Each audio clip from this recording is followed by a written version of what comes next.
en primer lugar agradeciendo a Ernesto y al equipo en general por haber tenido la predisposición de participar hoy de esta charla. Justo, mirá, en el día de ayer, charlando con la compañera nuestra asesora legal, Luciana Sensi, que seguro que debe ser conocida por muchos y muchas acá en el Zoom, me regalaba un libro que había escrito, seguramente para la Federación Aceitera, seguramente con otros. Bueno, acá están Mariano Musi también, Esteban Friedman y María Paula Lozano también, y me regalaba un manual práctico, no sé si lo pueden ver, de Comité Mixto en Salud y Seguridad Laboral para los trabajadores y trabajadoras, para los delegados y delegadas sindicales. Y bueno, justo acá en la tapa de este libro hay una frase que nosotras utilizamos mucho desde el sindicato, que es: la salud no se vende, ni se delega, se defiende. Y por eso, como defendemos la salud desde el sindicato, queremos que los ambientes de trabajo sean los que tienen que ser, que las condiciones de trabajo sean dignas, y ante la vuelta a la presencialidad en las escuelas, ante la vuelta al trabajo de muchos sectores durante la pandemia, nosotras y nosotros estuvimos muy atentas y muy atentos a los protocolos que se iban implementando en cada lugar de trabajo. Muchas veces tuvimos que salir a pelear para que se realicen, porque realmente el Estado prácticamente nos delegó esa tarea de armar los protocolos en los lugares de trabajo, así que como pudimos, con las pocas herramientas que teníamos en ese momento, porque la pandemia para nosotras y nosotros es algo totalmente nuevo, fue algo que llegó de golpe y tuvimos que aprender muchas cosas, y bueno, y creo que lo fuimos haciendo con las pocas herramientas que teníamos. Algunas teníamos alguna experiencia en los comités mixtos de seguridad e higiene. Hoy en la provincia no están implementados en todos los lugares, eso es una pelea gremial que tenemos por delante. Y bueno, nos parece, a raíz de notas que fuimos leyendo de los científicos del CONICET y científicas, que fuimos escuchando algunas charlas, bueno, a raíz de todo eso que fuimos nuevo para nosotras y nosotros, bueno, nos contactamos con Ernesto para poder sacarnos dudas y tener, digamos, información, porque, bueno, ahí nosotros participamos en distintos ámbitos de coordinación nacional, por ejemplo, de educación. Las 24 provincias del país participamos en una articulación nacional de educación, y hay protocolos en varias provincias que se están utilizando, pero en la provincia de Santa Fe no sé, no sabemos si hay protocolos, si no hay qué protocolo. Sabemos que el protocolo marco es el de Nación, pero bueno, no tenemos demasiada información sobre el protocolo provincial, y si bien hay algunas resoluciones, circulares, ministeriales, bueno, son cosas que fueron apareciendo y que todos los días, durante el 2020, hubo un montón de cosas, de información que aparecían, que realmente nos cuesta mucho asimilar todas las cosas que fueron apareciendo, y muchas cosas quedan caducas, digamos, por la información que va apareciendo nueva. Bueno, hubo algunas cuestiones que ahora implementó el Consejo Federal de Educación a mediados de febrero. Bueno, hay cosas nuevas, hay mucha información, y realmente necesitamos ordenar muchas cosas, porque ya hay muchos sectores que comenzamos a trabajar y que nos hace falta muchísimas cosas, desde temas de infraestructura, desde elementos de protección personal que sean los que corresponde. Bueno, hay una flexibilización de los protocolos, y realmente nos preocupa mucho esta situación. Así que como nos interesa la salud de los trabajadores y las trabajadoras, que convocamos esta charla para sacarnos todas las dudas. Yo lo presento a Ernesto Cosman, que es científico del CONICET. Realmente estaba el currículum de Ernesto, y me imagino que de los demás compañeros y compañeras que están trabajando con él, es muy amplio, así que no voy a dar los currículums porque, bueno, muchísimas investigaciones, publicaciones en revistas, libros, JTP de muchos lugares, bueno, impresionante el currículum, impecable, así que, bueno, felicitarlos por todo el trabajo y felicitarlas a las compañeras por todo el trabajo que vienen realizando. Así que bueno, Ernesto Kaufman, lo presento, de CONICET. También está, ahí voy a ir buscando en el chat, porque Mariana Bergonzi, también científica del CONICET. Daniela Cataño, Paula Abufager, no sé si digo bien el apellido, sino después que lo aclare. Julieta Barchesi, Federico Ascarate, y no sé si hay alguien más, porque la verdad que escribieron tanto en el chat. ¿Quedó alguien más sin nombrar? No que recuerde. Bueno, entonces le damos la palabra a ustedes, y después, por supuesto, un espacio para el intercambio, para las dudas, seguramente deben ser muchas, así que vayamos pidiendo la palabra en el chat, así lo hacemos, yo voy dando la palabra, así lo hacemos más dinámico y podemos, no hablamos todos juntos. Gracias. Bueno, gracias Lorena. Primero, gracias por la invitación. De hecho, nosotros este tipo de actividades es lo que estamos intentando hacer con todos los gremios, con todos los trabajadores y trabajadoras, porque notamos una gran ausencia por parte del Estado particularmente en buscar y en brindar información adecuada para poder trabajar minimizando los riesgos. Entonces es un problema grave que notamos, y que a partir de eso justamente nos juntamos y nos empezamos a reunir y a tratar de generar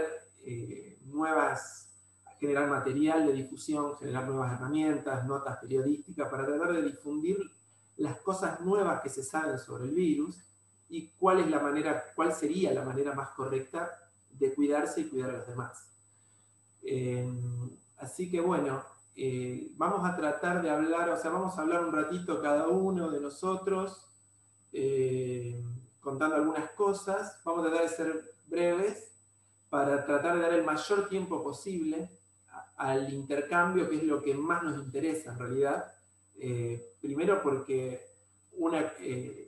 tanto porque me imagino las dudas que deben tener, conozco la situación de varias escuelas y entiendo cuál es entiendo bastante bien los problemas que están pasando, pero para nosotros es muy enriquecedor también las preguntas que vayan a surgir, porque hay muchas situaciones que no nos podemos imaginar cómo son. Entonces es fundamental para nosotros este diálogo también, para aprender nosotros sobre las situaciones concretas que se dan o que se pueden dar desde la mirada de quienes están trabajando en las escuelas. Como les contaba, esto es un grupo que nos empezamos a reunir hará 3 semanas o algo por el estilo, más allá de que todos veníamos trabajando en distintas cosas vinculadas a la pandemia, pero hace unas 3 semanas decidimos empezar una especie de campaña conjunta para difundir cuáles son los mecanismos de contagios del virus, o sea, de la enfermedad, cómo se contagia realmente, a partir de lo que se sabe de las nuevas investigaciones que hubo y de los nuevos resultados científicos. por supuesto, una de las principales motivaciones fueron dos cosas. Por un lado, es muy contundente lo que se sabe sobre las formas de contagios. O sea, ya la información es muy certera. Y por otro lado, la inminencia del comienzo de clases. O sea, esos dos factores fueron los que nos motivaron a reunirnos y empezar a difundir lo que estamos haciendo. Escucha ahí un ruido, alguien creo que no está, debe estar con el micrófono prendido.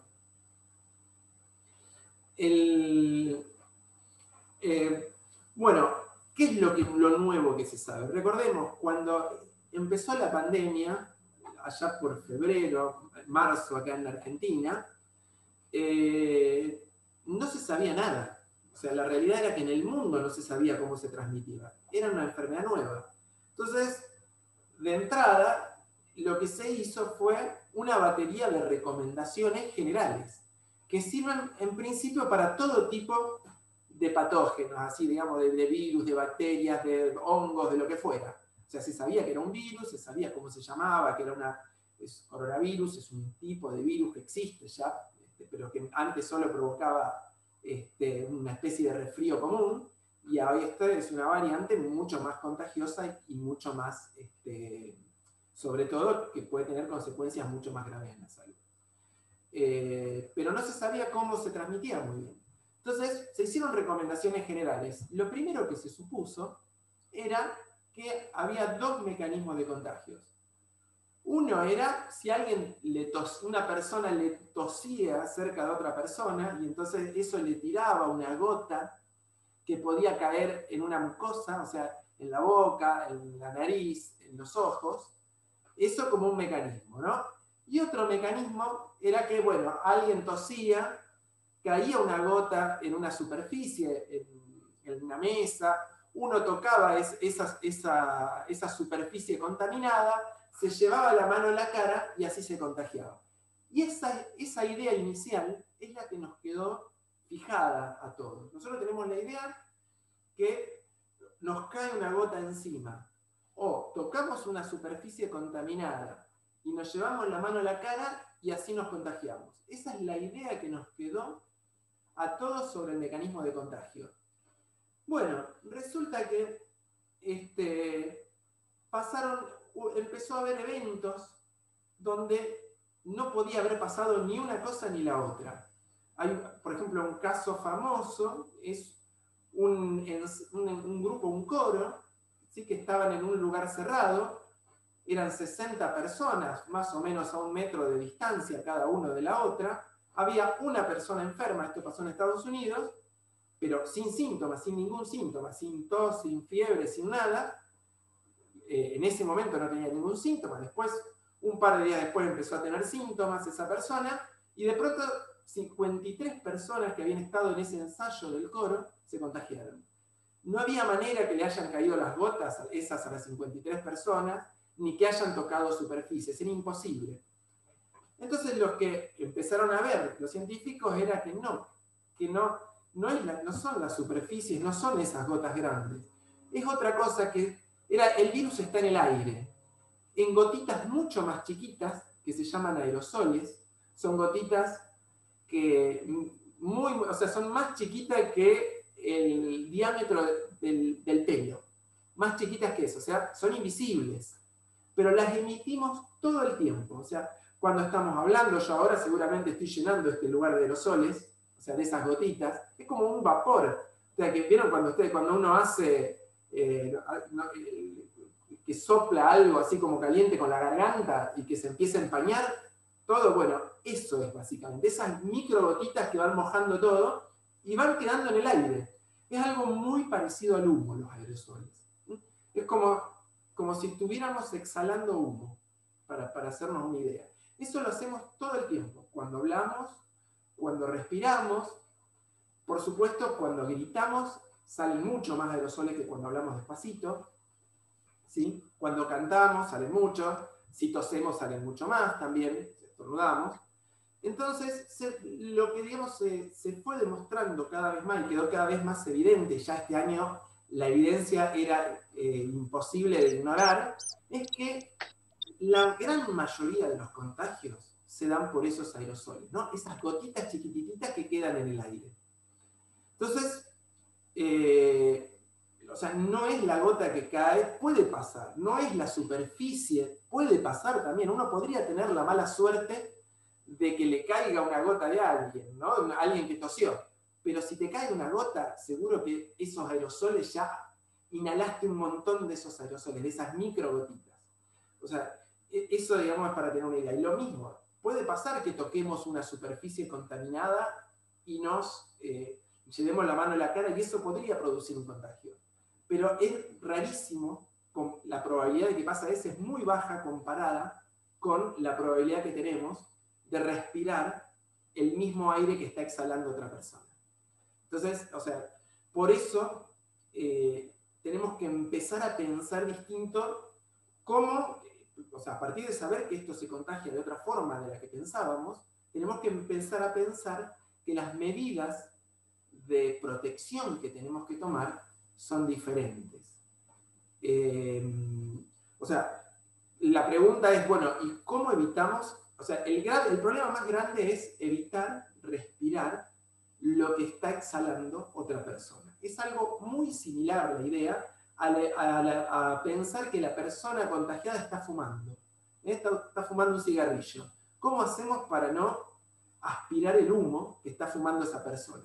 Entonces, esa es la idea básica que tenemos que tener para cuidarnos. Entonces, ¿cómo evitamos inhalar el humo que está exhalando otra persona? Bueno, el aire libre. Ahora las chicas, creo que Julieta va a seguir y les va a contar con más detalle estas cosas. La distancia, el barbijo, esas son cosas fundamentales, ¿sí?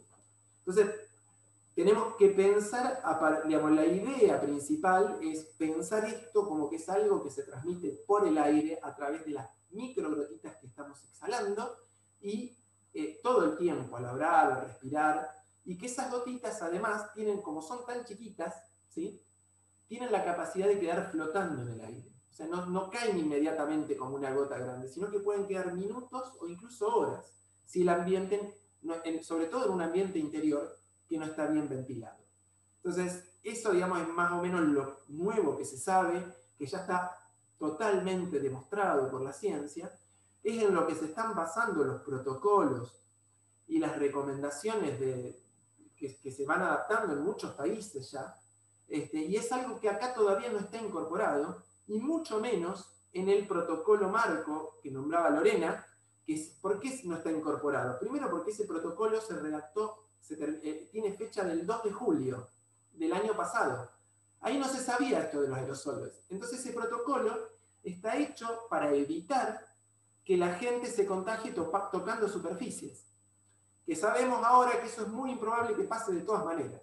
O sea, no está mal limpiar las superficies, pero ese protocolo sí está mal, porque un protocolo tiene que empezar por lo más importante, y lo más importante es lo que está en el aire. Entonces, más allá del protocolo, de la falta de adecuación, de las circulares que van llegando fuera de tiempo, sin preocuparse por estos nuevos descubrimientos, sin nada, o sea, bueno, todo lo que sabemos que está pasando, digamos, o la información que va llegando, lo fundamental para nosotros es aprender a cuidarnos adecuadamente dentro del trabajo y dentro de la vida cotidiana. Así que bueno, le paso a Julieta la pelota para que nos cuente cómo tenemos que cuidarnos ahora que sabemos que lo que nos contagian son esas gotitas chiquititas que quedan flotando en el aire. Bueno, muchas gracias Ernesto, gracias a todos por darnos este espacio y escucharnos. Bueno, como les resumió muy bien, no sé Lorena si querés... Sí, quisiera, por ahí si pueden hablar un poquito más alto, porque muchos no pudieron escuchar bien, se escucha bajo, yo estoy con el volumen de la compu al máximo o sea, se escucha bajito, si pueden subir un poquito la voz. Y había una pregunta seguramente para vos después, si cuando todas las personas estén vacunadas va a seguir siendo necesario usar el tapabocas. Digo, para que después seguramente lo puedan contestar. Avísenme si se corta, que a lo mejor saco el video y me pueden escuchar mejor. Bueno, como bien dijo Ernesto, la principal forma de contagio es por aerosoles. Los aerosoles lo que emitimos siempre, es decir, al respirar ya estamos generando aerosoles. Al hablar en voz alta es cada vez mayor la emisión de aerosoles y se acumulan en interiores.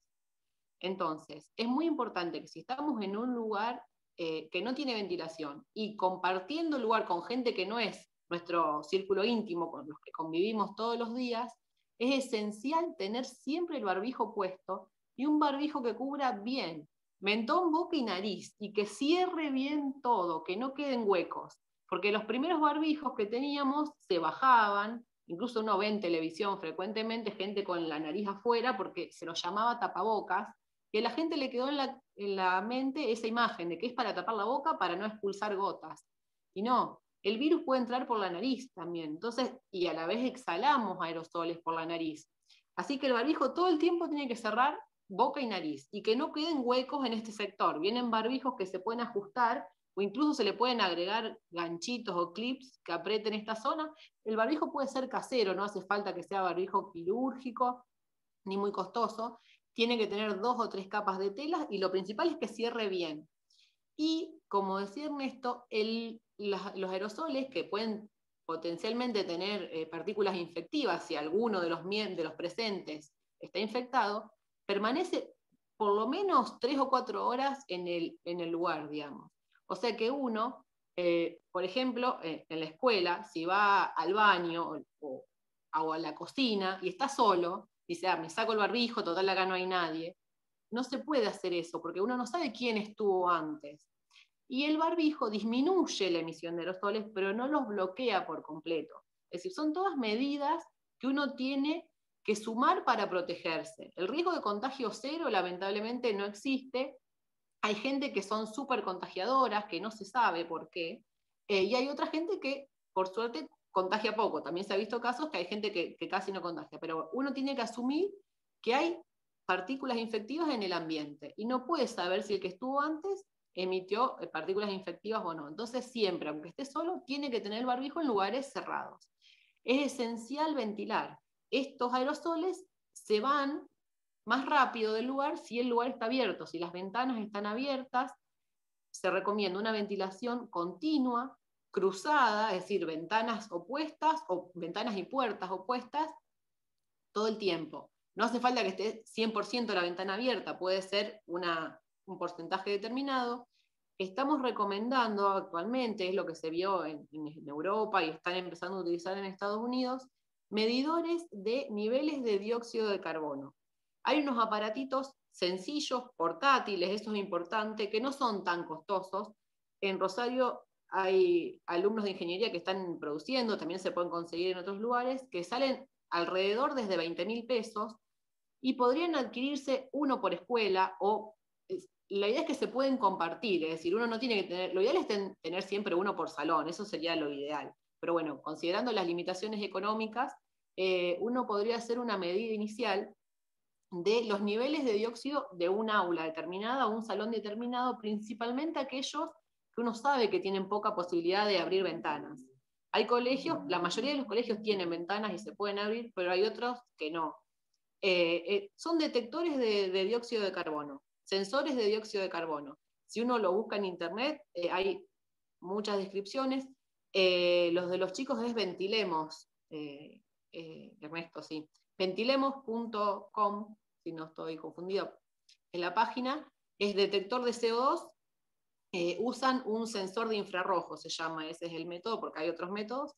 Es un aparatito muy sencillo que tiene un display que muestra un número, que esa es la cantidad de dióxido de carbono que hay en el ambiente. Es una medida indirecta de los aerosoles, de cuán respirado está el aire. Es decir, no implica que eso tenga virus, pero uno al respirar exhala dióxido de carbono y se va acumulando en el ambiente, y significa que si hay un nivel alto de dióxido, significa que hay más probabilidad de que yo haya respirado el mismo aire que respiró otra persona. Entonces es más probable que me contagie el virus si alguien está enfermo.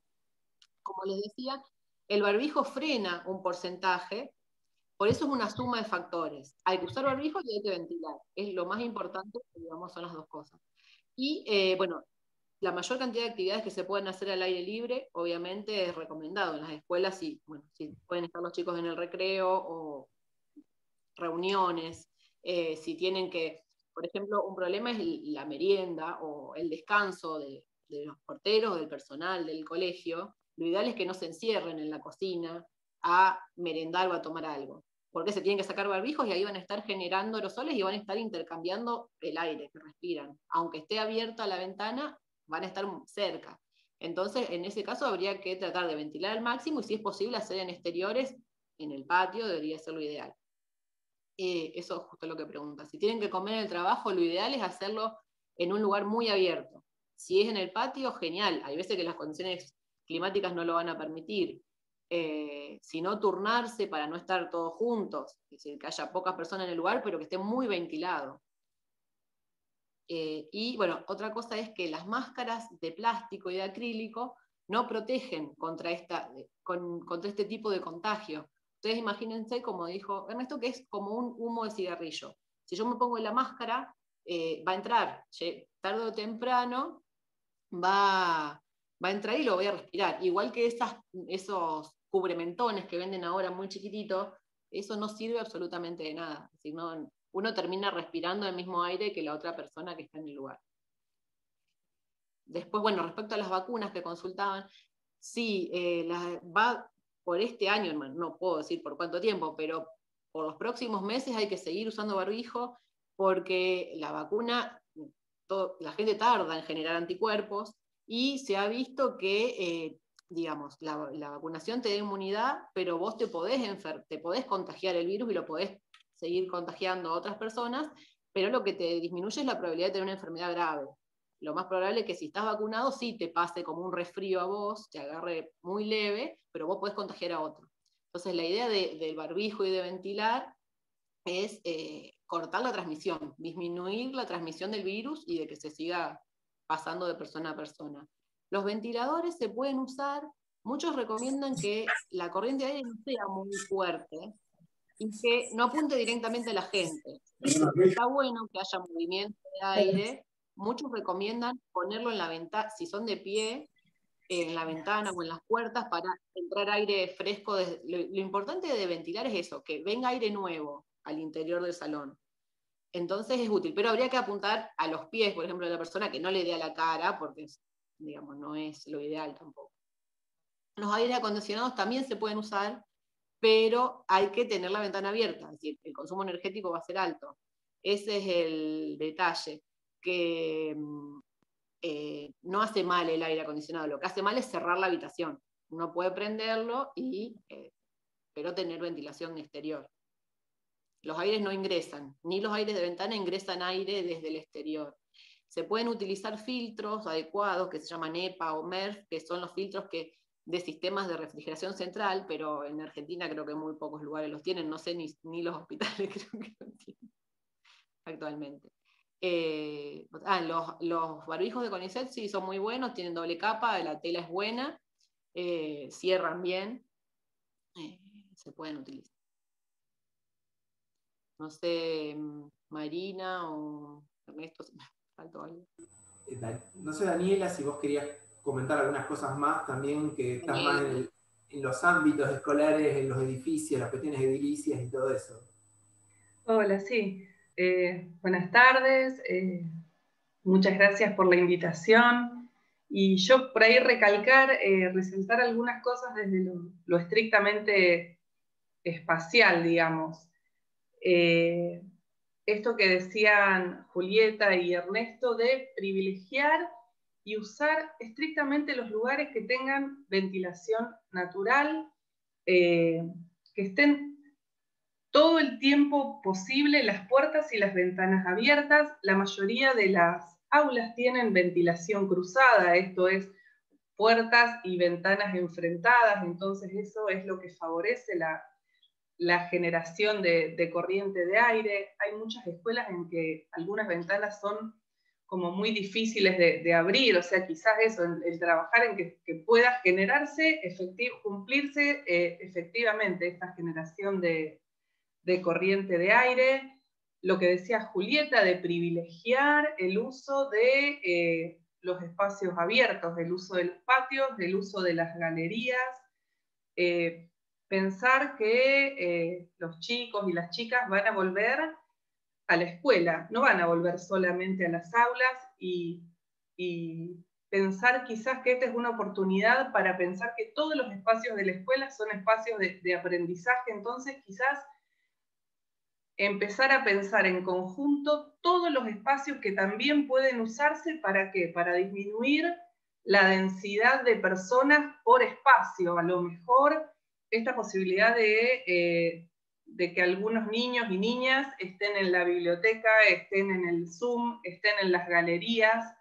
Ya sé que esto no es estrictamente una potestad de los asistentes escolares, pero quizás empezar como a desmitificar esta idea de que solo se aprende en el aula y empezar a pensar los edificios de la escuela como totalidad y los espacios educativos en sentido amplio. Entonces a lo mejor podemos empezar a pensar qué muebles se pueden como correr hacia un costado de la biblioteca para poder generar allí otro espacio de aprendizaje y para poder bajar la densidad quizás de un aula, ¿no?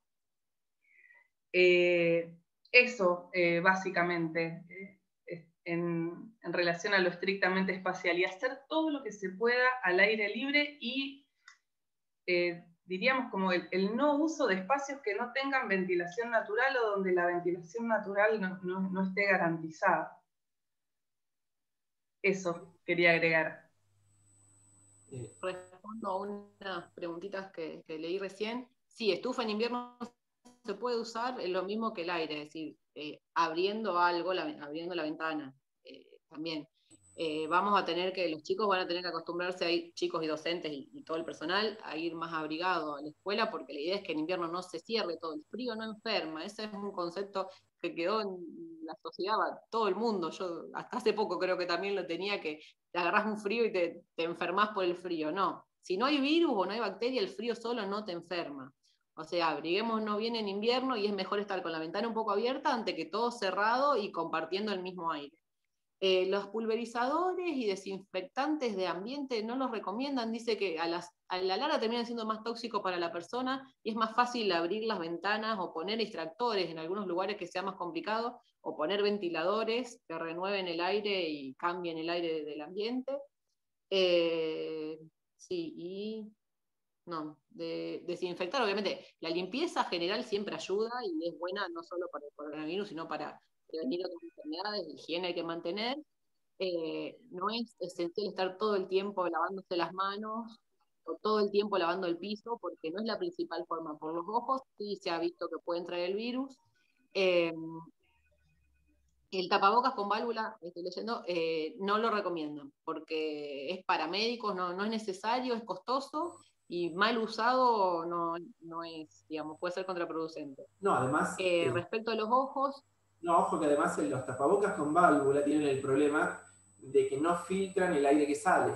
Entonces no filtran los aerosoles que uno exhala. O sea que si uno está contagiado y usa un tapabocas, o sea, un barbijo de esos con válvula, una máscara con válvula, está alargándole todo al resto. ¿Está bien? O sea, está tirándolo como si no tuviera... Es solo una protección hacia uno, pero tampoco es que funcione muy bien. Sí. Julieta, disculpame que... puede entrar, pero... Julieta, ahí hay una pregunta de vieja, que está hace mucho, que dice, ¿y cuánto tiempo viven esos aerosoles en el aire? Eso no sé si lo contestaron, porque preguntó una compañera para saber más o menos cuánto tiempo. Te digo porque, por ejemplo, en una clase, porque en este caso estos protocolos son de 90 minutos, y ustedes están recomendando que las clases, que los módulos sean de 45 minutos para poder airear bien los espacios y para que tengan menos probabilidad de contagio. El docente, digamos, es mortal eso, porque, o sea, van a estar 90 minutos, es una barbaridad, que estén 90 minutos en un lugar que muchas veces no tiene la ventilación adecuada.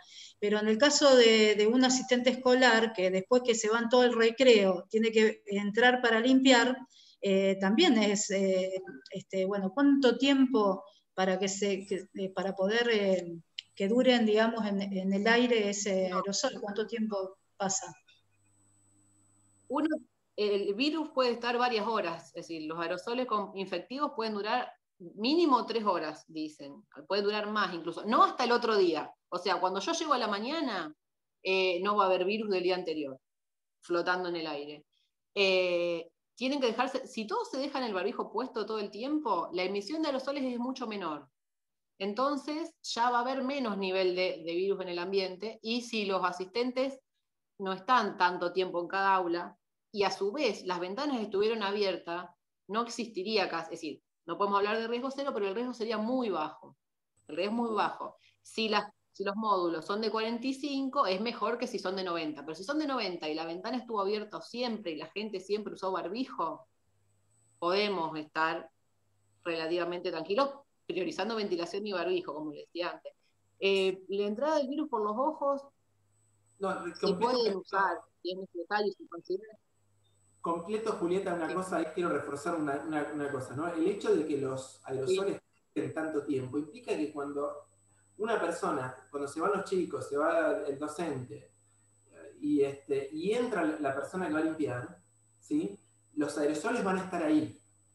Es muy difícil saber si o sea, no hay manera de saber si los chicos tuvieron bien puesto el barbijo, si la docente o el docente tuvo bien puesto el barbijo y si la ventilación era adecuada. Uno no puede asumir que eso va a pasar, porque lo más probable es que eso no pase.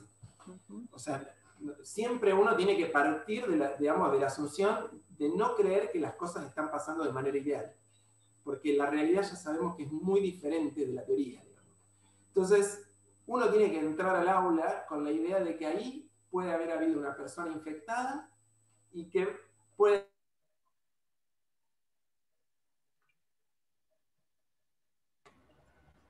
¿Se le cortó, Ernesto? Sí, me se parece cortó, que sí. se tildó. Bueno, siga. Igual Digo creo algo que... rápido que Sí, para completar sí, la idea de Ernesto, bueno, sería... Ahí está, ahí volvió. Claro, no sé en qué momento se me tildó. uno tiene que entrar al aula, eso, y ahí quedó.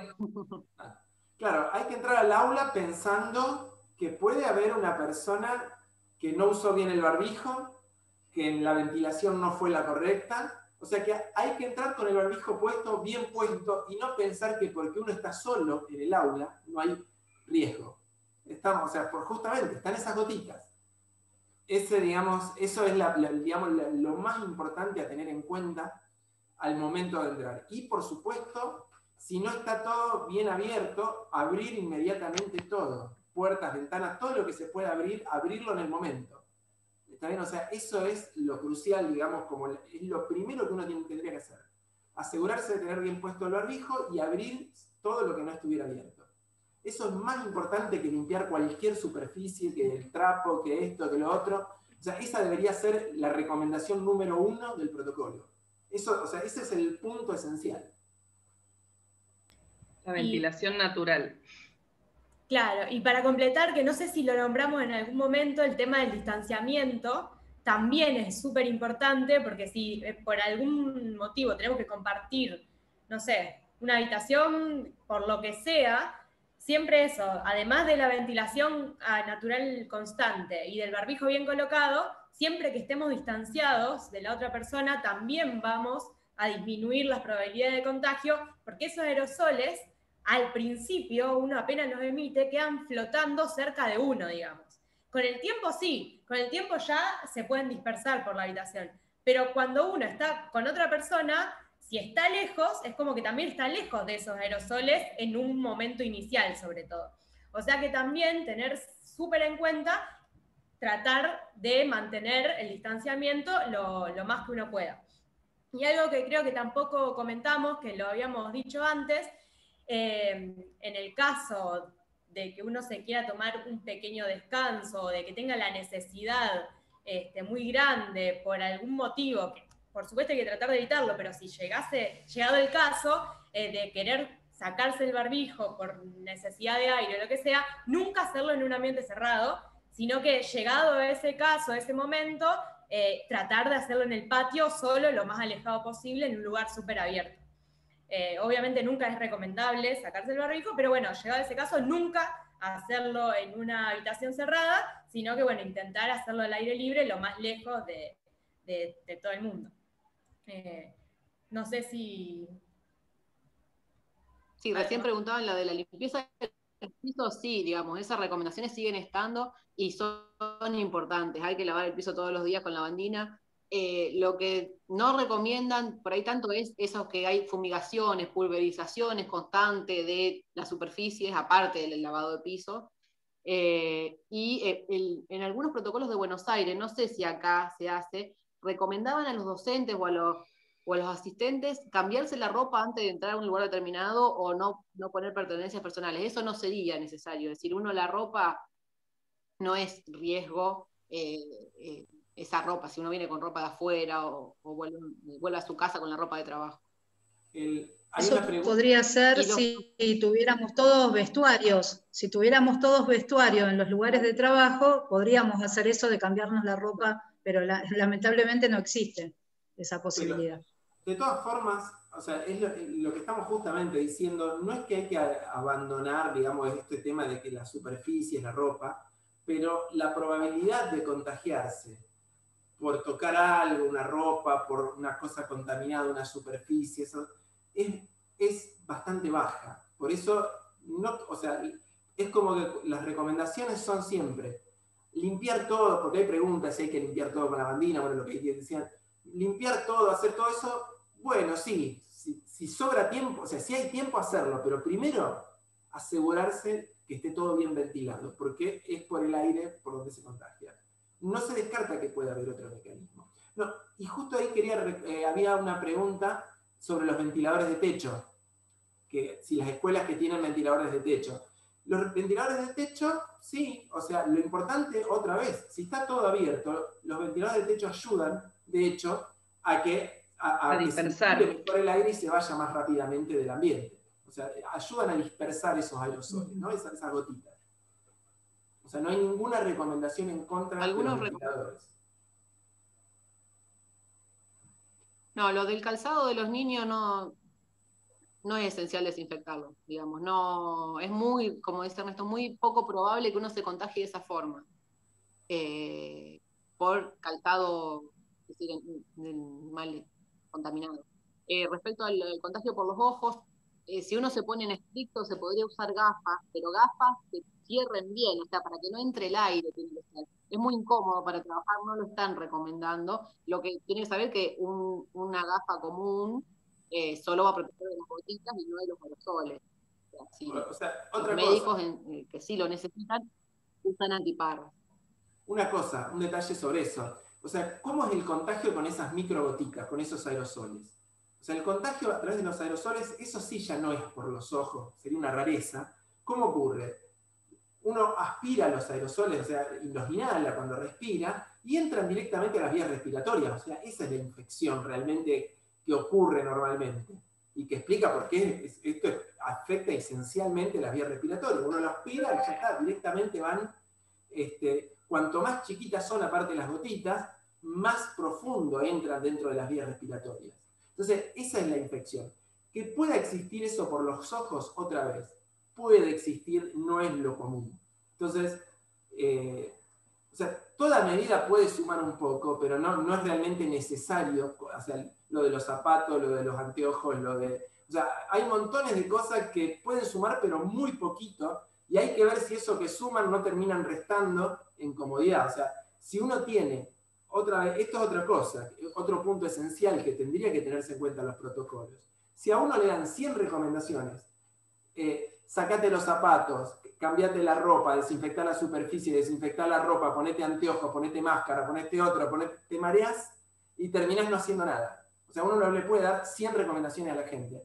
Hay que darle la más primordial de todas, que es el barbijo bien usado, la ventilación y si se puede todo al aire libre, y todo lo demás ya es secundario, porque con eso ya se previene el 80-90% de los casos y no más. Entonces, todo lo demás es secundario y es si uno le sobra tiempo, esfuerzo y ganas para hacerlo. Entonces, por eso, muchas de las medidas que por ahí se cuentan podrían servir un poquito, pueden servir, uno no las niega, pero terminan siendo contraproducentes aconsejarlas. ¿Por qué? Porque empiezan a sumar lista de cosas a hacer que lo que terminan haciendo es que no se haga nada. No sé. O sea, si a mí me dan 100 instrucciones, yo me mareo y capaz que hago una, no sé, y seguramente esa que algo no era lo importante. Aquí Federico Sí, nos temperatura. recuerda que comentemos esto también del barbijo y de la importancia del barbijo y de la ventilación en el transporte público y en los autos compartidos, o sea, en el camino hacia la escuela, no solamente adentro de la escuela, ¿no? Porque allí también están los aerosoles, obviamente. Ahí había pedido la palabra, no sé si había alguien más de ustedes para hablar, había pedido la palabra una compañera, Viviana Teliategui, de la Delegación San Lorenzo. No sé si quieren que la escuchemos y después continuamos, o siguen ustedes. A lo mejor tiene alguna consulta con respecto a lo que ya se charló. Viviana, ¿estás? Sí, buenas tardes, acá estoy. Me anoté pequeñas cosas, entendí perfectamente todo lo que hablaron. Es muy difícil hacer todo lo que ustedes dicen dentro de una institución escolar, porque realmente las condiciones edilicias en las escuelas no están dadas. Entonces, yo me preguntaba, porque vamos a ser vacunados los mayores de 18 años, y los niños menores de 18 no van a ser vacunados, o sea que van a ser los que van a tener el virus y van a contagiar y se van a contagiar. Eso por un lado, porque eso me suena y me resuena, porque uno tiene niños chicos y realmente los que van a estar más desprotegidos en esta Argentina van a ser los niños y los menores de 18 años. La pregunta es, ¿qué barbijos recomiendan ustedes para docentes y asistentes? Porque yo los escucho a ustedes del tapaboca doble, pero los tapabocas, lamentablemente, si yo ahora me pondría uno, sí, me tapa desde acá, pero queda abiertito el tapaboca. No, los tapabocas no tienen el cierre que tiene el N95, que ustedes nos están diciendo que no, porque hay que dejárselo a la gente de salud. Ahora, lamentablemente esa chapita que tienen los N95 no los tienen los tapabocas comunes. Esa es una pregunta. Y la otra, ¿cuánto tiempo recomendable, tanto para los niños como para nosotros, los asistentes escolares o docentes o administrativos, es tener el tiempo permanente del tapaboca? Porque el tapaboca se moja. Si yo estoy 6 horas trabajando en un mismo lugar, mi tapabocas se moja con mi mismo aire que estoy exhalando, ¿no? Entonces, ¿cada cuánto tiempo es conveniente cambiar el tapaboca? ¿Cada cuánto tiempo es conveniente retirárselo y airear un rato? Esas son mis preguntas. Gracias. Y respondo una parte. Lo del ajuste es verdad, pero es fácil de adaptar. Yo les muestro, por ejemplo, uno que tengo acá, casero no comprado, pero una modista. ¿Se ve? Hola, se me cortó. Sí, se escucha, justo Sí, habló. se ve y se escucha. Ahora no se te ve. Ah, listo. Bueno. Ahí está. Este se le puede poner papel, incluso si uno quiere, un filtro de papel, algunos recomiendan, pero bueno, tiene doble capa. Y esto es un clip de un paquetito de café, por ejemplo, que uno lo puede adaptar adentro, tanto por adentro como por afuera, y se ajusta a la nariz perfecto. Y hay muchas formas de alambre forrado. Consulten a cualquier costurera, digamos, que conozca el tema, se le puede adaptar a los barbijos caseros de tela doble, arriba de la nariz, esto, y cierra perfecto. Incluso lo pueden poner por adentro para que no se vea. En cuanto al tiempo, sí, cuando se humedece habría que cambiarlo. Ahí Ernesto tiene el de CONICET ahora para mostrarle. Hay que cambiarlo si se humedece, traten de ir afuera, al patio, para sacárselo y cambiarlo. No sé si hay un tiempo determinado, una cantidad de horas determinada, porque va a depender probablemente de cada uno, de la temperatura del día, de un montón de factores. ¿Ernesto? Sí, respecto al tema de los chicos, de la vacunación y todo eso, se supone que ahí ya no tiene por ahí tanto que ver, pero bueno, naturalmente la prioridad está dada sobre todo por los adultos mayores, en los cuales el virus tiene una alta probabilidad de producir una enfermedad grave, incluso la muerte. En las personas más jóvenes, en los chicos, es mucho más baja. Entonces es una cuestión de la disponibilidad de vacunas, por un lado. Por otro lado, se supone que si uno vacuna a la población adulta, a los mayores de 18 años, ya es suficiente para cortar la circulación del virus. Es decir, que deberían desaparecer los casos. Es lo que está pasando en este momento en Israel, por ejemplo, que ya vacunó el 80% de la población y empezó a caer abruptamente el número de casos. Lleva un tiempo, por supuesto. O sea, no veo problemático, grave, un problema grave que no se vacune en este momento a los chicos. Aparte, el tema es que no hay vacunas aprobadas para los chicos. No han sido aún evaluadas los efectos que puedan tener los chicos, más allá de que uno piensa que van a ser seguros. O sea, hay un problema también de urgencia en eso. Por eso, o sea, el tema de la vacunación, bueno, yo hubiera preferido, sí, que las clases, si a mí me preguntan, yo hubiera esperado para empezar las clases a que esté vacunada la población de riesgo, básicamente. Pero bueno, si esperamos eso, con el ritmo que viene la vacunación en la provincia, me parece que tengo que esperar 3 años, como viene ahora la cosa, por lo menos en la ciudad de Rosario. Pero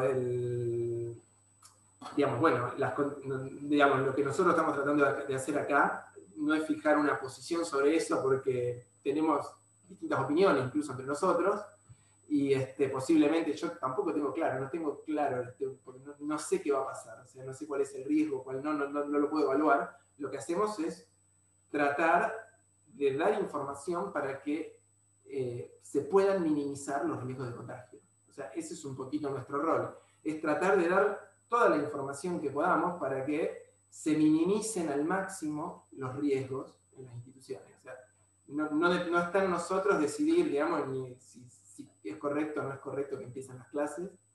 Tenemos opiniones más o menos, incluso en algunos aspectos. Yo no la tengo muy formada en este momento, pero está claro que la idea es reducir todo lo que se pueda los riesgos para quienes trabajan, para los chicos, para la familia de los chicos, para las familias de quienes trabajan, ¿no?, en las escuelas.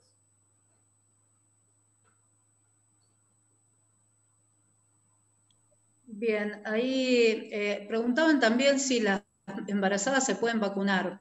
Eso no sé si lo pueden responder ustedes o... Yo no lo sé. Creo que sí, pero... con la Sputnik están haciendo pruebas, pero no sé si ya está autorizada, ¿no?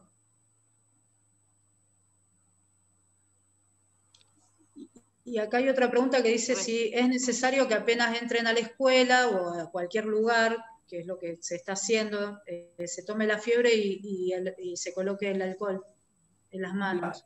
Sobre el tema de tomar la fiebre, a ver, puede ayudar, o sea, podría permitir encontrar algún caso con síntomas, pero no es que no tenga fiebre, o sea, ayuda a tomarle la fiebre a alguien. Bueno, si justo encontraste una persona con fiebre, un chico con fiebre, listo, chao, te evitaste un problema. Pero, ojo, que los contagios se suelen dar principalmente por gente asintomática. O sea, el periodo, digamos, la mayor parte de los contagios no ocurren con la persona que está con fiebre, ni con tos, ni con los síntomas, sino que ocurre por gente que no tiene síntomas, que no se siente enferma, ya sea porque va a ser toda su enfermedad asintomática. Hay muchísimos casos, o sea, se supone que hay un 80% de casos asintomáticos. O sea, de cada 10 personas con coronavirus, 8 dicen no tener síntomas, que no es lo mismo que no los tengan. O sea, no llegan a percibir o a darle importancia a sus síntomas. Después, si uno le empieza a preguntar más, resulta que es la mitad más o menos, en realidad, solamente la que no tiene síntomas realmente. Entonces, ¿qué quiere decir eso? Que si tomamos la fiebre podemos encontrar algún caso, pero eso no es garantía de que no haya chicos contagiados o personas contagiadas entrando, ¿se entiende? O sea, muy probable, o sea, podemos encontrar a 1 de cada 5, o menos todavía, porque muchos son presintomáticos. Uno empieza a contagiar antes de tener cualquier síntoma. Entonces, ¿sirve? Sí, pero poquito. O sea, no estamos diciendo no hacerlo. Para mí está bien hacerlo, es una medida más. Pero el hecho de que el problema es que nos puede dar la falsa seguridad. Le tomamos la temperatura a un chico, a una persona cuando entró, y entonces ya pensamos que está sano, que no contagia. Bueno, eso no es así. O sea, eso también es un error que incluso está mal en la capacitación. La capacitación que estás haciendo, en la capacitación que se le está dando a los docentes, y no sé si también a los asistentes, a través del portal de la provincia, hay una pregunta que dice si las personas sin síntomas contagian. Y dice, no, bueno, explica, dice, la gente contagia cuando tose, tiene fiebre y otros síntomas, y aunque tenga poquita tos también contagia. Eso es lo que dice la respuesta. En realidad, una persona infectada contagia aunque no tenga ningún síntoma, ni un poquito de tos, ni un poquito de fiebre, ni un poquito de malestar. Entonces, ese es el tema con el termómetro, ¿sí? Después el alcohol en gel, qué sé yo, bueno, higiene. No va a evitar contagio de coronavirus probablemente porque no va por ahí, pero bueno, qué sé yo, es una medida de higiene que seguramente puede ayudar a prevenir alguna otra enfermedad. ¿Hay gente inmune al virus?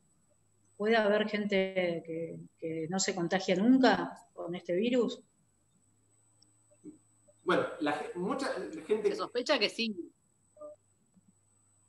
Hay gente, o sea, de hecho hay personas que, o sea, los que ya cruzaron la infección, por un buen tiempo son inmunes.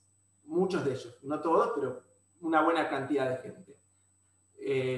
Después hay teoría, digamos, sobre por qué alguna gente no se contagia, o sea, lo que hablaría de eso, de por qué es inmune. Una de las cosas es que hay otro coronavirus, o sea, esa persona capaz que tuvo otro coronavirus muy parecido, pero que no causaba esta enfermedad grave, digamos, otra cepa de esas del resfrío común, que la puede haber tenido hace un año, y que preserva la inmunidad y que le sirve en parte esa inmunidad y por eso no se contagia. Esa es una de las hipótesis, por lo menos, que vi en algunas publicaciones, en algunas revistas, en algunos artículos, donde evaluaban eso como una posibilidad de por qué alguna gente no se contagia. Y después hay gente que se contagia y no se entera, en realidad. Capaz que muchos de esos que uno dice que se contagió el esposo y la esposa no se contagió y estaban juntos y no se aisló nadie, y capaz sí se contagió pero fue asintomática. Eso que estamos hablando de que o sea, muchos de los que se contagian no presentan síntomas. Y hay un tema importantísimo también, que es algo que también hay una concepción equivocada, es que las personas asintomáticas, muchas veces, esas que no tienen ningún síntoma, que se contagió y no hizo ningún síntoma, suele tener carga viral incluso más alta que las que sí tienen síntomas. De hecho, en promedio tienen más carga viral, que quiere decir que pueden contagiar más todavía. Entonces, eso es un problema, digamos. Por eso, la concepción de que una persona está sana, nunca se puede asumir que una persona no tiene el virus. Por más bien que luzca.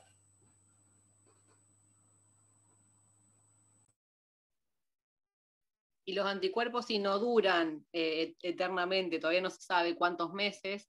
Algunos dicen que la persona que se curó tiene meses de protección, pero la inmunidad sería menor que la que otorga la vacuna.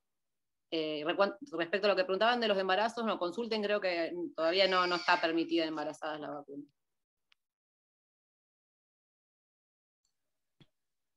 Dice, otra pregunta, ¿los docentes tienen que estar con barbijos y máscara frente a una clase? Eso ya lo contestaron, creo.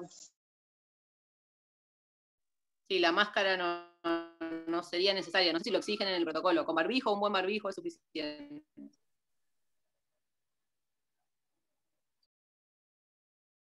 A ver, la máscara más el barbijo, bueno, puede ayudar un poco. La máscara sobre el barbijo, en realidad, mejora la distancia. O sea, si tenés bien puesta la máscara, el barbijo, y tenés además una máscara, un poquito ayuda. Pero puede llegar a ser muy incómoda y puede terminar resultando en que esa persona que tiene esas dos cosas se termine sacando todo. O sea, puede ser, o sea, es mejor, pero si es incómodo puede terminar siendo contraproducente. Ahí una de las cosas, antes de pasar a otra pregunta, antes que me olvide, creo que en una de las publicaciones que hiciste, Ernesto, decías que por ahí los casos, solo el 20% se oficializa de los casos, de los contagios. Eso ¿cómo es ese tema? Porque, bueno, nos enteramos que, por ejemplo, oficialmente bajaron la cantidad de casos, aunque Rosario está primera en la cantidad de contagios, segunda Santa Fe, y después creo que estaba hace un tiempito Villa Ocampo y otras localidades, pero ha bajado considerablemente la cantidad de casos por localidad. Entonces, bueno, ¿cómo era ese tema? Si solo, o sea, eso es ficticio, o sea, sabemos, porque conocemos muchos lugares donde, por ejemplo, el Cordón, San Lorenzo, donde hay siempre la misma cantidad de casos activos, pero en los medios oficialmente no se comunica eso. Mira, el tema es eso que yo les contaba, ¿no? O sea, si más se supone que el 80% de la gente que tiene coronavirus no se entera que lo tuvo, porque o sea, son asintomáticos, o se les llama oligosintomáticos, o sea, que tienen muy pocos síntomas, en algún caso, o de hecho no se dan cuenta de los síntomas, capaz que sí, tuve un poquito de todo, un poquito, le picó un día un poquito la garganta, son síntomas muy a veces que pasan desapercibidos. Entonces, por ese motivo ya es menor la detección, pero eso pasó siempre, en todo momento, incluso cuando teníamos 1.200 casos por día. O sea, cuando teníamos 1.200 casos por día, en realidad posiblemente había 6.000 o 5.000. ¿Está bien? Entonces, eso por un lado. Pero eso pasó todo el tiempo. O sea, si bajan, realmente bajan. O sea, si suben, realmente suben también. O sea, esa subdetección estuvo todo el tiempo. El tema, pero ahora, ¿por qué bajan los casos? ¿Por qué parece que bajaron un poco? Ahora yo creo que muy posiblemente se termine esta bajada de casos. Pero, ¿por qué bajaron? Porque había mucha gente inmunizada. Porque ya, inmunizada no por las vacunas, sino por ya haber tenido el virus. O sea, lo que pasó es el equilibrio, digamos, entre la actividad social y el número de personas. O sea, cuanto más contacto social hay, más personas quedan expuestas al virus. Pasa que si quedan muchas personas expuestas al virus, pero ya hay muchas contagiadas, hay un punto en el cual se alcanza un equilibrio y empiezan a bajar los casos. Eso es lo que pasó a mediados de octubre en Rosario. Y ahí empezaron a bajar. ¿Qué pasó después? Vinieron las fiestas, y pese a que había tanta gente inmunizada, fue tanto el contacto social durante la fiesta que empezó a subir de nuevo. O sea, hubo 2 semanas, eso se vio después, o sea, hizo un pico alrededor del 15 de enero, justo 2 semanas después de la fiesta. ¿Por qué? Porque es el tiempo entre que una persona se contagia, empieza a hacer síntomas, va, se hace el hisopado y todo eso.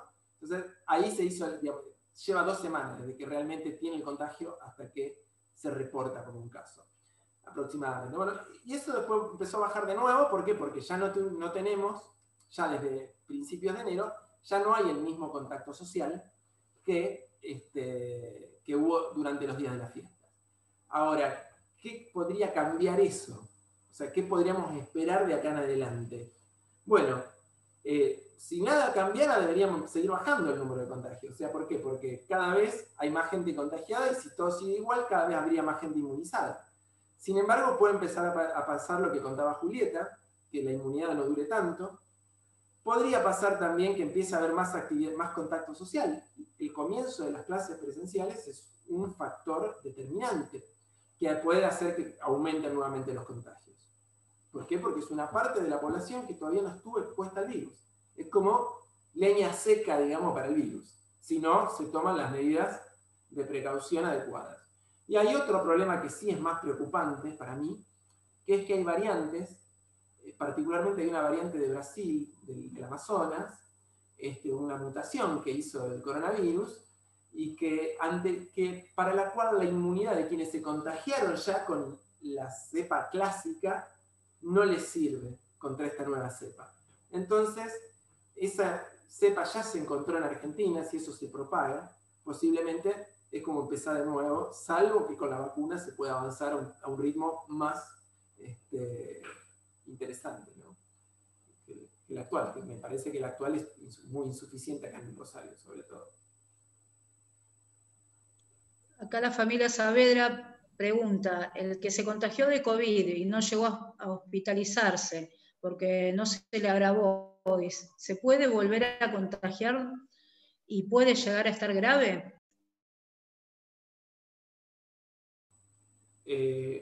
Digamos, la generación de anticuerpos, si el caso no tiene necesariamente que ver con la gravedad que fue la enfermedad. Eso, o sea, la mayor parte de las personas generan anticuerpos. Puede haber tenido la enfermedad súper grave y no generar anticuerpos, o puede haber tenido una enfermedad sintomática y generar un montón de anticuerpos. O sea, lo que importa es si generó los anticuerpos o no. Estadísticamente lo que uno ve es que la mayor parte de la población, muy significativa, una cantidad muy grande de la población genera anticuerpos, porque si no, no se podría explicar por qué bajar los casos, básicamente. Acá y en todos los lugares después de los picos. O sea, eso implica que muchos, o la gran mayoría, generan anticuerpos. Más allá de que después en los test hay que ver si aparecen en esos test de prevalencia que se hacen. Pero en principio uno esperaría que si esa persona cae en la mayoría que genera en breve, ¿no? En unos meses.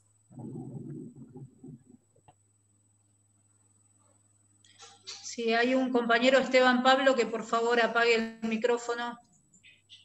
Hay otra pregunta, no sé esto, que si las personas que se inocularon la BCG en un año específico no se contagian COVID, si es verdad o es un mito. No tengo... No está demostrado eso, de hecho... No se sabe, se dijo, al principio se decía eso, pero creo que no hay ninguna evidencia clara. O sea, es una hipótesis que se quiere, pero sin demostrar, o sea, un mito en definitiva, más que no está demostrado, ni demostrado que sea cierto ni que no sea, pero no hay ninguna evidencia que diga que eso es cierto. O sea, no. De hecho, diría que no, porque si uno ve los contagios, los casos, no hay ninguna, diría que es falso. ¿Por qué? Porque si uno ve los casos en Argentina, ¿sí? Yo eso sí lo he analizado, no hay ningún cambio estadístico con el año de nacimiento. O sea, es una curva continua, o sea, hay más casos en cierta edad que justo coincide con la gente de más contacto social, y después a partir de eso es súper pareja la curva, o sea que no parece haber ningún tipo de que un año alguien, los que nacieron en el año 67 no se contagian, eso no pasa. Una cosa sí, había una cosa que nos olvidamos de hablar, que es importante y que sí tiene que ver con los cuidados y los protocolos y todo esto, que es, porque vi una pregunta que está muy relacionada acá. Alguien acá pregunta si hay que esperar 72 horas después del primer síntoma para hacerse el hisopado. Y es el tema, lo que yo quería contarles un poquito es el tema de los tiempos del virus. O sea, cómo transcurre la enfermedad o la posibilidad de contagio con el tiempo, para entender cuándo hay que aislarse y todo eso. Eso es fundamental entenderlo. O sea, cuando uno se expone al virus y se contagia del virus, ¿sí? No es que inmediatamente empieza a contagiar. O sea, ¿qué pasa? El virus tiene que reproducirse dentro del cuerpo para alcanzar a desarrollar la enfermedad y la capacidad de infectar a otros. Entonces, generalmente, en promedio, uno demora 3 días desde que se contagia para volverse contagioso. O sea, ¿se entiende? Desde el momento que yo me contagio hasta que tengo la capacidad de contagiar a las demás, en general pasan 3 días. Y 2 días más, alrededor de 5, eso da, para empezar a tener síntomas si es que yo voy a ser sintomático. ¿Sí? Voy a tenerlos. O sea, eso es, por eso, normalmente uno dice, una persona que empieza a tener síntomas hoy, o sea, yo imagínense hoy empiezo a tener síntomas, ¿no? Dios no quiera. Empiezo a tener síntomas hoy, entonces, ¿a quién puedo haber contagiado? Hoy tengo que pensar en las personas con las que estuve en los 2 últimos días. Entonces, esto es una cosa fundamental. O sea, uno empieza a contagiar en general 2 días antes, o sea, 48 horas antes de tener síntomas. Por eso que les cuento, son 3 días en promedio, ¿no? A veces son 2, a veces son 4, a veces son 5. Son 3 días desde que yo me expongo al virus, me contagio, hasta que me vuelvo contagioso. Y son alrededor de 5 o 6 días hasta que empiezo a contagiar a los demás. ¿Está bien? ¿Y por cuántos días uno contagia? A tener síntomas. 5 o 6 días. Claro, para tener síntomas, eso.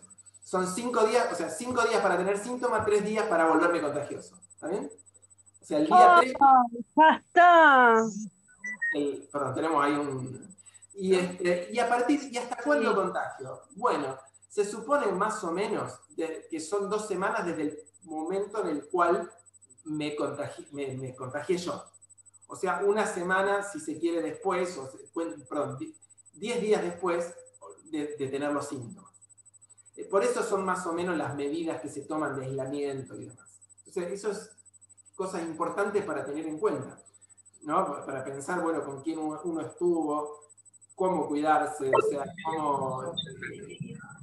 eso es algo muy importante para tener en cuenta, para ver quién se tiene que aislar, quién no, frente a una situación de contagio, ¿no? en un establecimiento. Y ahora sí respondo a la pregunta, ¿por qué hisoparse 3 días después de la aparición o 2 días después de la aparición de síntomas? En realidad el tema es que va aumentando la carga viral, se supone, aumenta hasta 1 o 2 días después de la aparición de síntomas, y entonces es más, los test que se hacen requieren que haya bastante carga viral para estar seguro de la detección. Es nada más para evitar un falso negativo. O sea, ¿qué pasa? Si yo me hago el hisopado, por ejemplo, apenas me contagio, tengo muy poca carga viral en ese momento, y si me hago el hisopado en ese momento, me va a dar negativo. ¿Por qué? Porque todavía el virus no se llegó a reproducir dentro, digamos, de mi organismo. Entonces, con eso tiene que ver esto de esperar 1 o 2 días para el hisopado. En realidad, creo que no es estrictamente necesario esperar 2 días después. No sé, Julieta, me imagino que vos tenés bastante más claro esto que yo. No, sí, está bien lo que dijiste. Suelen esperar, te dicen, sí, al menos 48 horas después de los síntomas. Pero muchas veces, ante el negativo inicial, si seguís con síntomas, te lo hacen repetir después porque asumen que no había llegado a tener la carga viral suficiente. Sí. Bien, ahí Fernando pregunta si es recomendable no trabajar el día que se vacuna.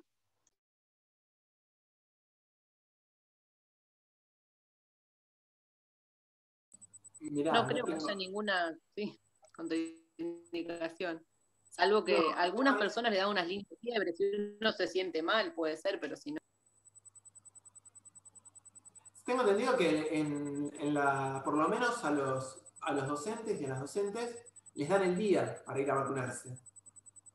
No sé si pasará lo mismo con los asistentes escolares. Había llegado una circular. Que sí, mañana empiezan a vacunar a 650 asistentes escolares y docentes. No sé si alguien de acá ya los convocaron porque se va a vacunar en el Galpón 13. El Galpón 13 y... No empieza mañana. Mañana.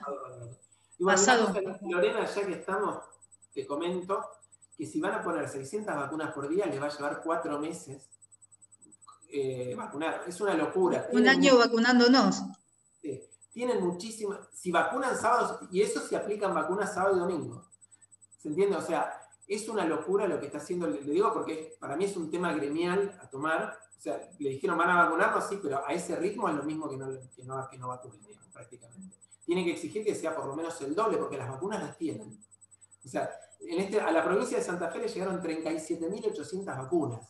Y van a, o sea, a Rosario, a la región sexta, ¿no? Le corresponden aproximadamente la mitad, o sea, estamos hablando de 20.000 vacunas prácticamente, o sea, si querés, 18.000 vacunas, que las tendrían que aplicar lo más rápido que puedan, ¿no? Es una locura que apliquen 600 por día. Claro, lo que pasa es que, claro, el tema es que son 60.000 docentes y 14.000 asistentes escolares. Estamos hablando de más casi 80.000 personas que se tendrían que estar vacunando, si es que toda la cantidad el total debería pasar eso, de que el total de docentes y asistentes escolares se vacune. O sea, con esa cantidad de vacunas no llegamos a vacunar a todas las docentes, los docentes y los asistentes. No, pero el problema, vacunas van a llegar. O sea, el problema es lo que van a llegar porque Argentina, en principio, en cierto momento, ya está recibiendo 1 millón de vacunas por semana. O sea, si se normaliza, va a estar todo el tiempo, pero si tienen en este momento para aplicar acá en la región sexta 17.000, 18.000 vacunas, que las apliquen lo más rápido que puedan, ya le van a llegar otras. No que las retaseen y estén para aplicar, o sea, a 650 vacunas, si son 18.000, haciendo la cuenta rápida, es un mes. En realidad, si vacunaran sábados y domingos. O sea, estamos hablando de más de un mes para aplicar las vacunas que ya tienen hoy acá. ¿Se entiende? Entonces, eso es una locura hacer eso. Yo creo que eso, eso lo podrían resolver en una semana, podrían aplicar esa vacuna.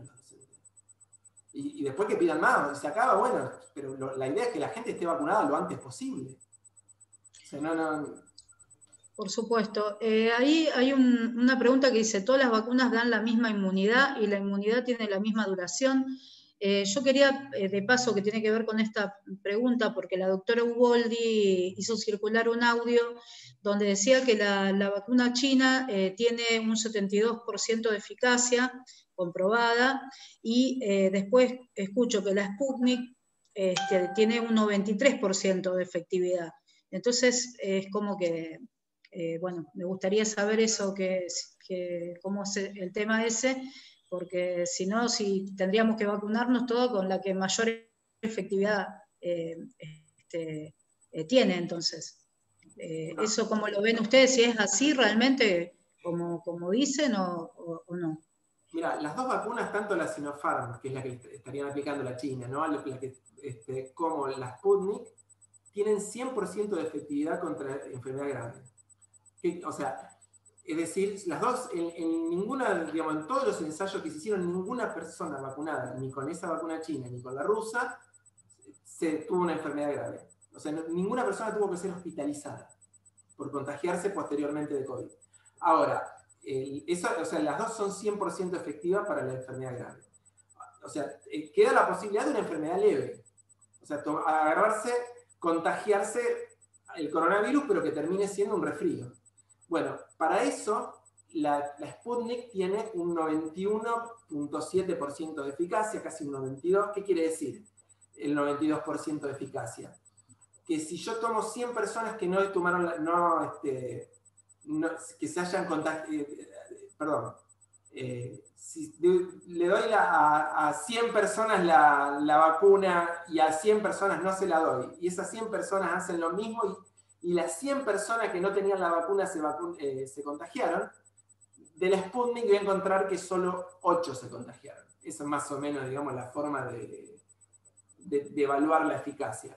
Pero se contagiaron de forma leve esas 8 personas. ¿Qué quiere decir? Tuvieron un resfrío leve, digamos. Lo mismo con la Sinopharm, pero por supuesto, en lugar de ser 8 las que se contagian, en la Sinopharm terminan siendo 29, una cosa así, ¿no? 28 personas. 27, creo que es 73%. O sea, es menos efectiva, pero es igualmente efectiva para evitar una hospitalización o obviamente la muerte. O sea, nadie se murió y mucho menos, ni siquiera nadie tuvo que ser hospitalizado de todas las personas que recibieron la vacuna china o la rusa y se contagiaron. ¿Se entiende? O sea, las dos transforman en una enfermedad leve el coronavirus y con total seguridad, o sea, con 100% de eficacia, y la diferencia es que en la rusa, ni siquiera, en la mayor parte de los casos, ni siquiera se llega a esa enfermedad leve, directamente ninguno no se contagia. O sea, bueno, se contagian 8 de cada, comparado con 100 que se contagiarían si no tuvieran la vacuna, y en la China se contagian 28 comparado con los 100 que se contagiarían si no tuvieran la vacuna, ¿no? No sé si se entiende más o menos. Muy claro. Acá preguntan si es certero hacerse un análisis para saber si tiene anticuerpos, aún sin haber tenido síntomas y haber compartido la enfermedad con un familiar. Yo me hice un test para saber si tuve COVID, me dio negativo, así que no sé si hice bien o no. No sé, Julieta, si querés agregar, pero yo podría un poquito, o sea, hay como 2 mecanismos distintos de inmunidad. Lo que detectan los test son ciertos anticuerpos que no son 100% seguros. O sea, puede dar negativo y podés haber tenido el coronavirus, O sea, puede haber pasado lo siguiente, tuviste y no generaste anticuerpos, podría haber pasado. Pero también podés haber tenido y generaste otro tipo de anticuerpos, mecanismo de defensa a nivel celular, que Julieta puede explicarlo mejor, y eso no sale en los test comunes que se hacen de anticuerpos. No sé, por favor, Julieta, vos ayúdame acá, que vos sos... Es tal cual lo que dice Ernesto. Hay otro tipo de defensa que no son anticuerpos, que son células del sistema inmune que intervendrían en la respuesta al coronavirus, que no se detectan por esos test. O sea que, digamos, a lo mejor sí tenés el otro tipo de defensas contra el coronavirus. Igualmente, como decíamos, por más que uno genere defensas, si estuvo enfermo o si fue asintomático, no se sabe hasta cuándo te protegen. O sea que tampoco uno se puede relajar con los cuidados si le da que tuvo anticuerpos. Es decir, sabe que por unos meses va a estar protegido, pero se tiene que seguir cuidando igual. No se puede relajar con los cuidados. No, eso es todo. Bien, ahí hablaban de... Para despedirme. Bueno. Me tengo que retirar, pero una pregunta cortita si quieren, si no, Ernesto, obviamente. Muchísimas gracias, Julieta. No, acá decían si el tiempo de recuperación después de haber tenido COVID, ¿cuánto tiempo era? Es muy variable también. Hay gente que se recupera rápido y hay gente que no y le quedan secuelas. Recomiendan hacerse controles cardiológicos y otros tipos de pulmonares, digamos, porque pueden quedar secuelas graves, más allá de la gravedad de la enfermedad inicial.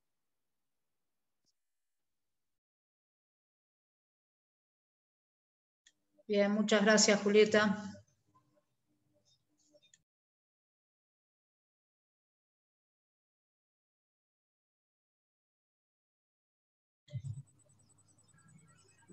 El tema de, otra pregunta. Ahí Viviana de San Lorenzo subió un protocolo que dice que de una escuela que dice que nada que ver con todo lo que se está hablando acá. Bueno, justamente me parece que de lo que veníamos charlando desde el principio, que los protocolos que existen hoy son para julio del año pasado, cuando pensábamos que el virus se contagiaba de otra manera. No sé si es eso, porque no leí lo que subió Viviana. Sí, si querés, te contesto, Lore. Es un protocolo que están haciendo firmar en una escuela, ahora cuando se está haciendo la inscripción de los alumnos, y yo estoy leyéndolo, y por eso lo subí, para que si ahí Ernesto lo quiere después chequear cuando terminemos esto, realmente no coincide con nada de lo que nos han explicado. Muy pocas cosas de las que dice este protocolo que estamos firmando los padres es realmente lo que nos están diciendo los compañeros científicos del CONICET. Entonces realmente me preocupa. Me preocupa porque la información que le va a llegar a los papás y lo que le va a quedar pegado en el cuaderno de comunicaciones a los chicos no coincide en nada con la realidad. Eso, nada más. Bueno, nosotros justamente tenemos la misma preocupación, casi diría que nos juntamos por esa misma preocupación en buena parte de lo que veíamos que estaba pasando en las escuelas, ¿no? Pues yo soy padre también, tengo 2 hijas en la escuela, la veo a Daniela, bueno, Julieta también, estamos todos preocupadísimos justamente por ver esas cosas, que se repite eso todo el tiempo. Pero bueno, es la ausencia, ¿no? de la falta. Esto tendría que estar bajado del ministerio, claramente. O sea, no podemos pretender que los equipos directivos de las escuelas se pongan a investigar sobre COVID. O sea, son las autoridades del Ministerio de Salud que tendrían que pasárselo al Ministerio de Educación y de ahí tendrían que bajar de forma razonable. Y eso es lo que no está ocurriendo y por eso, digamos, un poco esta iniciativa. Allí leo rápidamente, en el documento dice ventilación natural obligatoria cada 90 minutos. La ventilación natural tiene que ser obligatoria en todo momento, o en la máxima cantidad de tiempo que se pueda, digamos, pero no cada 90 minutos ventilar. abrir puertas y ventanas en todo momento para favorecer o para promover la ventilación cruzada, lo que decíamos al principio, ¿no? Esto estoy leyéndolo del protocolo que subió Viviana. Eso es lo que está, de hecho, eso es lo que está en el protocolo marco que yo contaba del 2 de julio del 2020. Claro. Y eso, o sea, como no se sabía, no se consideraba posible que se transmita por el aire, decían, bueno, además de todo, bueno, cada 90 por las dudas ventilemos. Ventanas, como siempre se hace en cualquier lugar, o sea, en cualquier establecimiento. Eso, o sea, no tenían en cuenta que esto iba por el aire. Desde el momento que uno se da cuenta que esto va por el aire, eso hay que cambiarlo. Bueno, pero aún es importante. Acá, o sea, yo creo que digamos, de alguna manera, esta información sobre la importancia de la ventilación constante y permanente es algo que, ya que no viene de arriba hacia abajo como debería venir de los ministerios y demás, que vaya de abajo hacia arriba. O sea que, digamos, desde los gremios, desde cada uno, digamos, nosotros los que tenemos hijos en las escuelas, o sea, nosotros, bueno, justo Daniela, yo, resulta que tenemos hijos en la misma escuela, ya fuimos a militar la ventilación en la escuela de nuestras hijas, creo que son hijas, en todos los casos. Y bueno, pero lo podemos hacer todos los que tenemos chicos en las escuelas, además de hacerlo, por supuesto, en las propias escuelas en las que trabajamos. O sea, busquemos otro camino. Sí, ahí sería muy importante que nos convirtamos en delegados en prevención en cada lugar de trabajo y que realmente peleemos para que las escuelas tengan los protocolos que corresponden.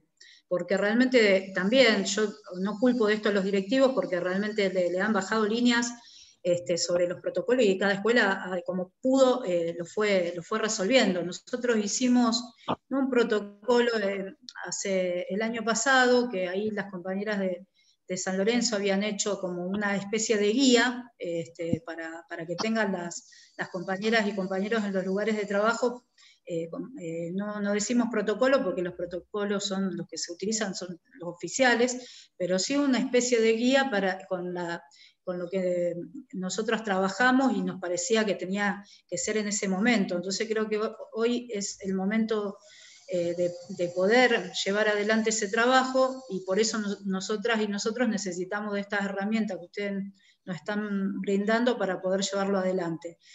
Y después en el chat hay algunas preguntas gremiales, bueno, que si nos correspondía, asistentes escolares, tomar la temperatura, o sea, ahí ustedes fueron claros que no sería tan necesario eso, sino, como se dijo, ventilación, barbijo bien puesto y distanciamiento, que eso son las mejores maneras de prevenir el virus, y no tanto el tema de la sanitización, de las superficies y el tema de ponerte alcohol, preferiblemente si la escuela tiene agua, porque muchas no tienen agua, si tiene agua la escuela, agua y jabón es lo mejor antes que el alcohol.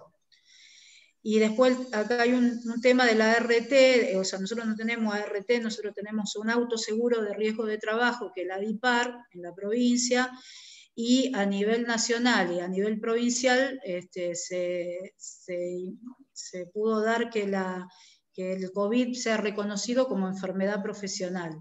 El tema es que cuesta mucho, o sea, han denunciado muchas, sobre todo docentes, que se han contagiado en su lugar de trabajo, han denunciado ante la aseguradora de riesgo de trabajo la enfermedad, pero en muchos casos, cuando vos hablas con los funcionarios, con las autoridades, te dicen, no se contagió en la escuela, se contagió porque estuvo en un lugar, en una fiesta, en una reunión familiar, y que esa es la principal fuente de contagio y no el lugar de trabajo. Entonces, eso nosotros le decimos a las compañeras y compañeros que denuncien ante la DIPAR que tuvieron el virus, porque no se sabe exactamente dónde te contagiaste. Te pudiste, tanto directivos como asistentes escolares y muchos trabajadoras y trabajadores esenciales de otros sectores, no solamente de educación, están trabajando del minuto 1 de la pandemia, así que se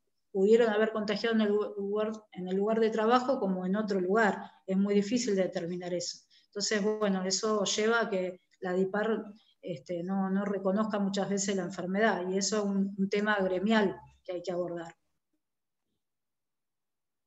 Y hay una pregunta también sobre si podemos ayudar nosotros con los protocolos. Voy a citar también a Luciana Sensi, que es de mi familia también, es familiar mío, de mi concuñada, justo casualidades de la vida. Una de las cosas que decía Luciana Sensi, que es abogada laboralista, es los protocolos los tienen que hacer los trabajadores, porque si uno le deja al empleador hacer el protocolo, el protocolo lo hace a su conveniencia y no necesariamente digamos, desde el punto de vista del trabajador. Eso quizás aplica mucho en el sector privado, es mucho más complejo en el Estado, digamos, esa máxima, porque tenemos una estructura mucho más en el Estado, digamos, hay una estructura, sobre todo en las escuelas, una estructura mucho más vertical, pero bueno, y es más difícil hacer un protocolo. Digamos, el ministerio creo que queda claro que no va a hacer un protocolo, no lo está intentando hacer. O sea, sería interesante impulsar un nuevo protocolo de los gremios. Nosotros podemos colaborar, no podemos hacerlo, porque los que más saben cómo funcionan los lugares de trabajo son los propios trabajadores. O sea, nosotros no trabajamos en las escuelas, por lo tanto, o sea, nosotros podemos eventualmente dar una mano para ver si las cosas son correctas, si no, si hay, agregar detalles, sacar detalles, ¿no? En base a todo este tipo de cosas que estuvimos hablando. Para eso cuenten con nosotros. Después sí, y un tema importante sobre los protocolos, que lo señaló nosotros el otro día, yo estuve hablando en la audiencia que se hizo en la Cámara de Diputados sobre el tema de la vuelta a la presencialidad en las escuelas,